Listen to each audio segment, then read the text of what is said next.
गीत में मित्र अपना मित्र खाती कही, प्रेमी अपना प्रेमिका खाती कही, का कही, पत्नी अपना पति खाती कही, का कही, दोस्त अपना दोस्त खाती कही, का कही, भाई अपना भाई खाती कही। तो कौन गीत खराब बा गोलू राजा के? कोनो ना कोनो उहे गीत फरमाइश बा। ना ना ना ना ना इहो ना हो कि तुहरा पके हुता के तो ताके दो तुहरा पके हुता के तो तकलीफ हो खेला। तुहरा पके हुता के तो तकलीफ हो फिर, तुहरा पके हुता के तो तकलीफ हो खेला। तोहरा पके हुता के तो तकलीफ हो फिर, तुहरा पके हुता के तो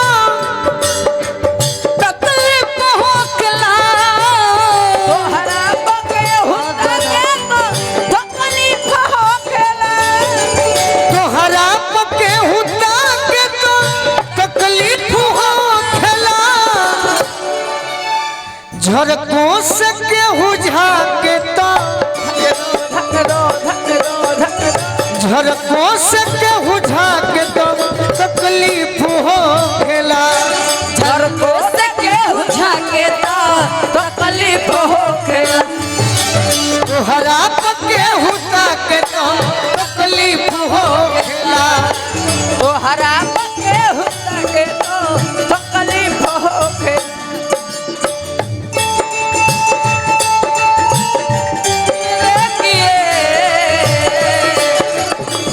रब ने बनाया तुझे मेरे लिए हो, मेरे लिए। रब ने बनाया तुझे मेरे लिए हो, मेरे लिए। तोहरा पके हुता के तो तकलीफ हो गला। तोहरा पके हुता के तो तकलीफ। आज के समय ऐसन बा हाँ कि केहू लड़की बन के फायदा उठा लेता। हाँ जी, हई बबुआ छोट बड़े, हाँ हाँ भले हमारे के गुरु मानो तरे, इनका के 3 साल समय दे देता नहीं। बबुआ 3 साल मेहनत कर लो। बस बस आर्यन बाबू के देखला हनो, खूब बढ़िया डांस करेले, खूब गावेले, बहुत। आवाज उनकर चेंज होता। तोहरो हुई, हमरो भइल हुई कबहू। बाकी मेहनत करो। छोट लड़का के उन्हें घिंचाता रहो आ तू लड़की के उन्हें घिंचा जाता रू। बाकी मेहनत करे बाद तहार तो आवाज चेंज हुई ना। बाकी अभी होली में तहारा जरे लड़ो, ठीक। एक बाद केकरा से लड़ब गारंटी नहीं खे।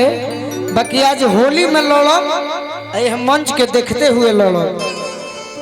जाता नहीं टेंडर में 10 गो रुपया सगुन दो। सहरसा में नू ले ले ले ले ले है ना ले। ना ना तू मत दो। ओही में लेकिन गुरुजी हमारा बारे में कुछ ना कहो। तारे के कहो रघु हमारी है आग्रह बबुआ। तू 2 दर्जन बकरी उम्र रखा। कम बा, आवाज पातर बिया, खाली रियाज जारी रखी है। ओकर बाद तोरा के केहू रोकी?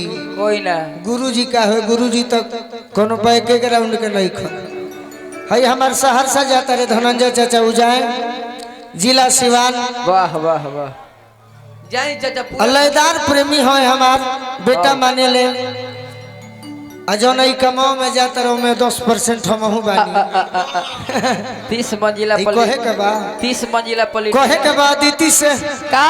अरे तोहरे दीदार खाती आई तहर गली। आए दीदार खाती आई तोहरे दीदार खाती आई तहर। होली में लड़ाई हुई। आई तो हर गली हो, आई तो हर गली। तोहरे दीदार खाती वाह आई तहर अरे गली। क्या बात है। जी क्या सोचलू हमारा बारे में गलत ना बहुत अच्छे हैं एकदम। मतलब जितना हम आपको मानते हैं ना, सच में हम किसी को नहीं मानते। पति ओढ़नी से चेहरा ढाके तो तकलीफ हो ओढ़नी से चेहरा ढाके ता तकलीफ होखेला। ओढ़नी से चेहरा ढाके ता तकलीफ होखेला। ओढ़नी से चेहरा ढाके ता तकलीफ होखेला। ओढ़नी से चेहरा ढाके ता तकलीफ होखेला।